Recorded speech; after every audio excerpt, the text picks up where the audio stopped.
Bonjour, aujourd'hui le lien avec les ancêtres. Alors ancêtres, s'il est important de définir ce lien au départ, je l'ai défini dans le livre, quelques précisions.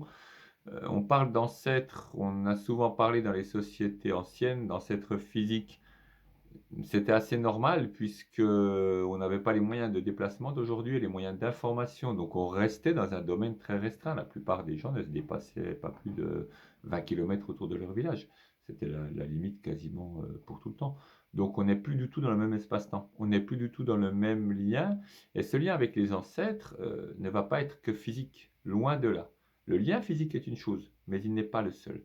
Les liens d'âme à âme, les liens émotionnels sont beaucoup plus forts, beaucoup plus puissants que les liens physiques. Et se cantonner aux liens physiques, c'est se cantonner à un cercle restreint autour de soi et s'enfermer dans quelque chose de fermé, et surtout avec le très grand danger, avec les enfants par exemple. Je préfère mes enfants aux enfants des autres. Je les aime plus. À partir de là, franchement, c'est mal barré. J'aime plus mes enfants que ceux des autres, c'est compliqué. Ça va être compliqué la vie. Parce qu'on va s'enfermer sur quelque chose de bah, plus c'est proche, plus j'aime. Non, non, j'aime autant mes enfants que ceux des autres. Simplement, je les aime différemment. Et j'ai une responsabilité envers eux. Et je les connais mieux puisque je les vois plus souvent.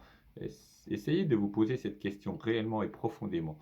Ça peut remuer beaucoup de choses et ça peut piquer un peu, mais c'est extrêmement bienvenu parce qu'on a très très vite fait de s'enfermer dans un lien d'ancêtre, justement, dans un lien de filiation qui est le seul, le plus important, le lien. Non, non, loin de là.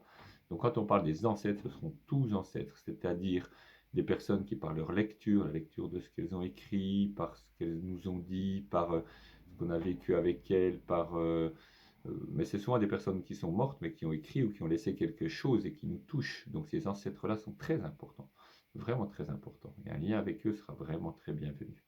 Donc on est sur un sens ancêtre assez large. Voilà. Et c'est ce lien qu'on va travailler avec méditation, tambour, le rêve, une cérémonie, normalement, ça se fait de toute façon au départ. Sur le rêve hein, est un moyen très efficace. Il y a du travail sur le rêve, des ateliers sur le rêve. C'est long, c'est un peu plus long et ça demande un peu plus d'investissement, mais bon, on n'est pas là pour s'amuser. Donc ça se saurait sinon.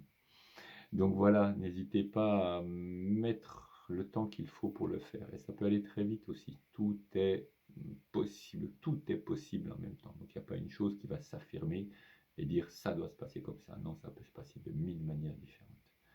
Donc voilà, travaillez bien ce lien aux ancêtres. Il y a le Ouija aussi, je vous parle aussi du Ouija, qui est un outil souvent utilisé, voilà, à utiliser en prenant quelques précautions, en restant en dirigeant l'ouverture, diriger la fermeture, être clair sur ce qu'on veut, sur ce qu'on ne veut pas, de manière à ce que les ancêtres qui viennent soient exactement ce qu'il faut et pas tout et n'importe quoi.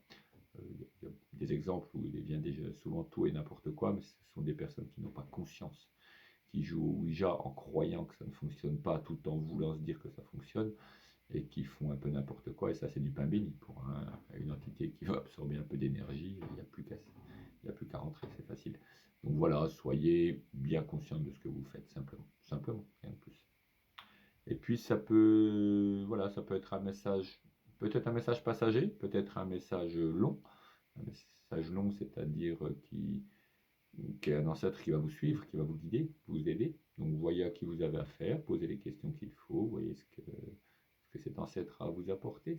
C'est ça le guidage aussi. Le fait d'accepter d'être guidé, surtout par des personnes pour qui notre temps linéaire, enfin qui ne sont plus noyés dans notre temps linéaire, qui prennent le temps comme il est, c'est-à-dire un bain complet, non pas une ligne. La ligne, c'est bon pour nous en tant qu'humains à la surface de la Terre quand on parle de rationnel, sans plus, vraiment sans plus. Donc on passe au-delà de ça, au-delà de ce temps. Voilà, et ben bon lien, n'hésitez pas à plonger un peu, aller un peu dans le sombre et voir un petit peu ce qui en ressort à la lumière, qui va être intéressant. Au revoir.